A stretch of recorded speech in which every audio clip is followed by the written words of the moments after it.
안녕하세요. 부모교육 전문가 권희정입니다. 코로나19로 아이들이 집에 머무는 시간이 많아지면서 아이들 공부에 대한 부모님들의 걱정도 점점 늘어나고 있는데요. 오늘은 부모님들이 궁금해하시는 자녀 학습에 관해 이야기 나눠보겠습니다. 3개의 질문 중에 첫 번째 질문입니다. 아이가 온라인 수업을 할 때 수업에 집중하지 않고 딴짓만 하는 것 같아요. 심지어 숙제를 할 때도 시간을 질질 끌고 아이가 공부에 집중하지 않는 모습이 너무 잘 보이는데 어떻게 하면 공부를 시킬 수 있을까요? 그러게요. 어떻게 하면 공부를 시킬 수 있을까요? 아이들이 딴짓한다고 일일이 개입하자니 공부하는데 방해가 될 것 같고 그냥 놔두자니 답답하고 이래저래 고민이 많으시겠어요. 이런 경우 참다 못한 부모가 아이에게 소리를 지르게 되면 결과적으로 모든 게 엉망진창이 되고 맙니다. 그러면 공부에 집중하길 원하는 부모의 마음을 어떻게 전해야 할까요? 부모님 마음을 표현하기에 앞서 전제 조건이 있어요. 그것은 아이의 마음을 충분히 공감하면서 들어주시는 거예요. 온라인 수업을 하면서 무엇이 힘든지, 숙제를 하면서 어떤 게 어려운지 아이의 이야기를 들어주세요. 이때 부모는 아이가 어떤 황당한 말을 한다 할지라도 평가하거나 비난하지 말고 네 입장에서는 그렇게 생각할 수 있겠다 하는 역지사지의 마음이 필요합니다. 아이가 공부하면서 힘든 점을 부모에게 솔직하게 말하고 나면 아이의 답답한 마음도 어느 정도 풀릴 거예요. 마음이 편해야 공부 집중력도 올라가겠죠? 재미도 없고 이해도 안 되는 어려운 내용을 매일 장시간 듣고 숙제까지 해야 한다는 건 어른에게조차 쉬운 일은 아니죠. 그것도 온라인으로 친구도 만나지 못하고 거기다가 감시하는 듯한 엄마의 눈초리는 따갑기만 하고요. 아이 마음이 열려야 부모 마음을 전할 수 있어요. 아이 마음 문이 꽁꽁 닫혀 있다면 부모의 어떤 의미 있는 말도 아이 마음속으로 들어갈 수 없으니까요. 그나마 다행스러운 것은 아이가 어떤 이유에서든 책상 앞에 앉아서 그 힘든 시간을 버티고 있다는 거예요. 그 아이에게 엄지척 하트를 날려주세요. 부모의 사랑을 많이 표현하시고 아이가 잘해낼 거라는 믿음이 생기고 나면 그때 아이에게 원하는 걸 말씀하세요. 아빠, 엄마는 네가 온라인 수업을 할 때 바른 자세로 앉으면 좋겠어. 숙제할 때는 얼른 집중해서 끝내자. 일찍 끝낸 만큼 노는 시간은 확실하게 확보해 줄게. 약속? 선생님 말씀하실 땐 선생님 눈을 쳐다봐. 꼭 기억해야겠다는 생각을 네가 하게 되면 집중하는데 도움이 될 거야. 네 생각은 어떠니? 공부는 결국 아이가 해야 하는 거니까 부모의 조급한 마음을 좀 내려놓으시고 조금만 더 기다려 주세요. 부모가 조급해 하시면 아이의 불안감은 더 올라가고 집중력은 낮아지고 학습 효과는 떨어집니다. 때로 부모가 아이에게 이게 네 공부지 내 공부니? 하고 답답함을 호소할 때가 있으시죠? 그러게요. 바로 그 순간 부모는 아이가 해야 할 공부를 대신 떠맡으려고 했다는 걸 깨달으실 필요가 있답니다. 아이에게 지나치게 시선이 집중된다 하는 생각이 드시면 동네 한 바퀴 산책하시는 건 어떠세요? 좋아하는 음악을 들으시면서 차 한잔 하시겠어요? 아이에게 집중된 시선을 거두고 아이가 공부하는 시간에 부모님께서도 그동안 하고 싶었던 공부가 있으시다면 같이 한다면 금상첨화이겠죠. 비대면 수업이 아이와 부모님 모두를 지치게 하고 있습니다. 변화하는 세상, 새로운 공부 환경에 잘 적응하면서 아이와 함께 성장하시길 바랍니다. 그리고 기억해 주세요. 아이가 가장 미워 보일 때가 아이는 부모님의 사랑을 가장 필요로 할 때입니다. 두 번째 질문입니다. 온라인 수업 때문에 우리 아이가 학습 부진으로 다른 아이들과 비교해 볼 때 학력 격차가 나는 것 아닌가 걱정이 돼요. 어떻게 도와주면 좋을까요? 학습 부진으로 다른 아이들보다 뒤처지게 될까 봐 걱정이 많이 되시는군요. 아이의 학습 부진을 해결할 수 있는 방법을 함께 찾아보기로 하겠습니다. 아이들이 학교에 다니면서 가장 힘들어하는 것은 과연 무엇일까요? 원하든 원치 않든 다른 아이들과 늘 비교당하고 있다는 겁니다. 비교는 아이들에게 자신감을 잃게 하고 도전이나 새로운 시도를 하는 것을 두려워하게 만들어요. 시험에서 아이가 80점을 받아오면, 초등학교에서 80점 받으면 중고등학교 가서 어떻게 할 거니? 라고 하시고, 100점을 맞은 아이에게 수고했다라는 말씀 대신 너희 반에 100점 몇 명이야? 하신다면 아이 마음은 어떨까요? 늘 비교당하면서 부족하다는 말을 듣게 되면 아이들은 열등감이 생기고 무기력해집니다. 반대로 자신이 다른 아이들보다 잘한다라는 생각을 하면 자만심이 생기게 돼요. 부모는 아이의 자만심이 아닌 자존감을 높일 수 있게 도와주셔야 합니다. 자존감은 두 가지 측면에서의 자신감인데요. 하나는 내가 하는 일을 잘 해낼 수 있다라는 자신감이고요. 다른 하나는 내가 만나는 사람들과 잘 지낼 수 있다라는 자신감입니다. 일과 관계에서의 자신감인 거죠.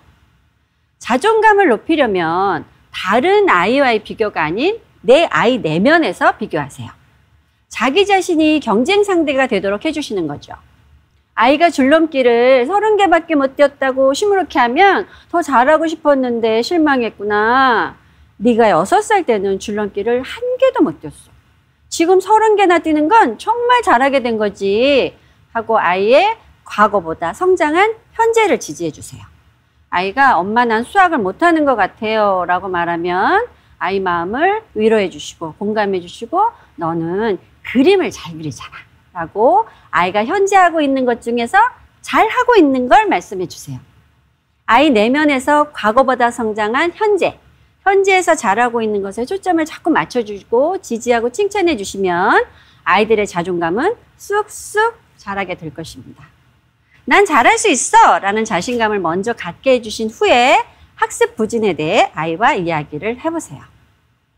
아이의 학습 부진을 해결하려면 현재 아이가 공부가 어떤 상태인지를 분석하실 필요가 있어요. 공부를 잘하는 아이들의 공통점은 자신이 아는 게 뭔지 모르는 게 뭔지를 잘 알고 있다라는 거예요. 엄마가 연필을 쥐고 아이에게 공부를 가르치시면 엄마만 시험 점수 100점을 받으시게 됩니다. 그건 왜 그럴까요? 엄마 주도 학습이 되었기 때문이죠. 이제 그 연필을 아이 손에 쥐어주세요. 아이가 수학 문제를 풀고 나면 어떻게 하시죠? 그래요. 정답을 맞추게 되죠. 그런데요. 정답을 맞추기 전에 꼭 하나 하실 일이 더 있어요. 아이가 스스로 검토하게 하시는 거예요. 자, 2문제를 풀었다고 가정해 볼게요. 네 생각에 맞다고 생각하는 문제는 동그라미 해. 틀렸다고 생각하는 문제는 가위표를 해봐. 그렇게 말씀하시는 거예요. 그리고 나서 정답을 맞춰보는 거예요. 이때 맞다고 생각한 문제는 틀리고 틀렸다고 생각하는 문제를 맞았다라고 한다면 이 아이는 과연 몇 개를 알고 있는 거죠? 그래요. 아이는 둘 다 모르고 있는 거예요. 그러면 2문제를 공부해야 학습 공백을 메꿀 수 있어요. 문제를 많이 푸는 것보다 중요한 것은 개념을 확실히 이해하는데 충분한 시간을 쓰는 거예요. 아이가 알고 있는 것을 엄마에게 설명하게 해보세요. 아이가 선생님이 되어 엄마를 가르치는 거예요. 엄마는 아이 얘기를 다 들으시고 나서 잘못된 내용은 수정해 주시고 엄마가 알고 있는 내용은 추가해 주세요. 이렇게 하면 아이는 자신이 공부하고 있다라는 생각을 하게 됩니다. 다른 과목들도 마찬가지예요. 자, 아이가 국어책을 읽을 때 연필을 쥐고 모르는 내용에 모두 줄을 그어보는 거예요. 전부 줄을 그으면 어때요? 중요한 것은 아이 스스로 자신이 알고 있는 것과 모르고 있는 것을 구별하게 되었다는 거예요. 그리고 나서 모르는 것을 하나씩 배워나갈 때 아이는 성취감을 가지게 됩니다. 공부는 벽돌 쌓기와 같아서 차곡차곡 아는 것들이 쌓여서 학습의 기반을 갖게 됩니다. 아이주도 학습으로 무너지지 않는 튼튼한 기초를 다질 수 있도록 도와주세요. 흔들리지 않고 피는 꽃이 어디 있으랴. 이 세상 모든 아름다운 꽃들도 흔들리면서 피었나니 흔들리면서 줄기를 곧게 세웠나니. 아이는 부모가 믿는 만큼 잘한다고 하지요. 부모의 믿음으로 아이는 줄기를 곧게 세우고 아름다운 꽃으로 피어나게 될 것입니다. 세 번째 질문입니다. 코로나로 인해 늘어난 시간에 학습에 집중하는 게 나을까요? 아니면 체험이나 다른 활동에 더 신경을 쓰는 게 좋을까요? 부모님은 아이가 어느 쪽에 더 집중하길 원하시나요? 학습에 집중했을 때 얻는 것과 체험이나 활동을 했을 때 얻는 것이 각각 있겠죠. 아이에게 놀이는 밥이다 라는 말이 있습니다. 신체적 건강을 위해 삼시세끼를 정성껏 챙겨주시듯이 아이의 놀이도 꼭 챙겨주셨으면 좋겠어요. 아이들은 놀면서 배웁니다. 어머님은 어릴 때 어떻게 노셨어요? 친구들과 골목에 넣어서 공기놀이도 하고 풀 뜯어서 나물이라고 하고 개망초꽃은 계란 후라이, 벽돌은 빻아서 고춧가루라고 하면서 해지는 줄 모르고 즐겁게 놀았습니다. 아버님들도 골목에서 친구들하고 공도 차고 몸으로 부딪히기도 하고 달리기도 하면서 노셨습니다. 그렇게 놀면서 공부 스트레스도 풀고 소통하는 법도 배우고 친구의 마음도 읽고 문제 해결 능력, 끈기, 창의성, 집중력, 자기조절 능력 등 많은 능력을 자연스럽게 기르게 됩니다. 아이들이 뛰놀던 골목이 사라지고 아이들 놀이조차 온전히 부모님 몫이 되었습니다. 부모들은 돈을 지불하고 아이들을 각종 활동에 참여시킵니다. 어른에 의해서 짜여진 프로그램은 때로는 아이들의 자발성과 주도성을 잃어버리게 할 수도 있습니다. 즐거움도 경험할 수 없습니다. 학자들에 의하면 아이가 자발적이고 주도적으로 활동을 할 때 학습 효과가 향상된다는 연구가 있습니다.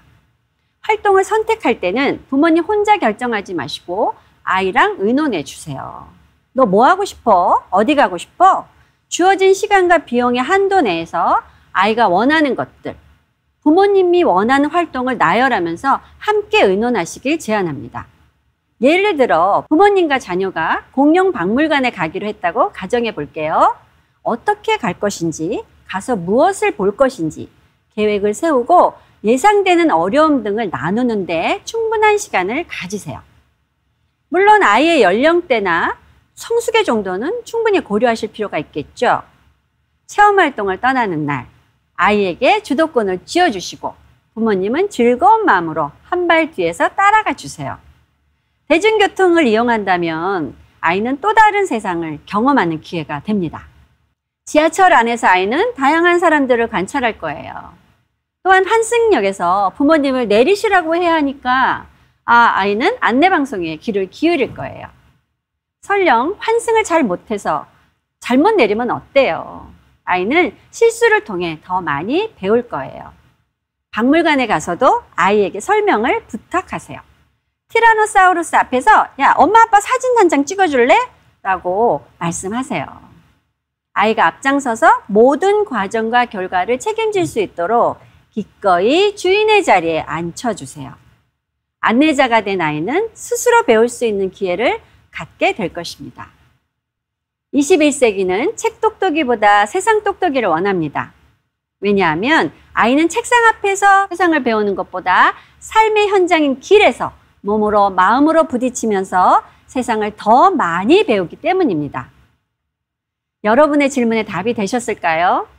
자녀의 학습으로 인한 스트레스를 지혜롭게 이겨내시기를 기원하며 대한민국의 부모님 모두를 응원하겠습니다. 화이팅!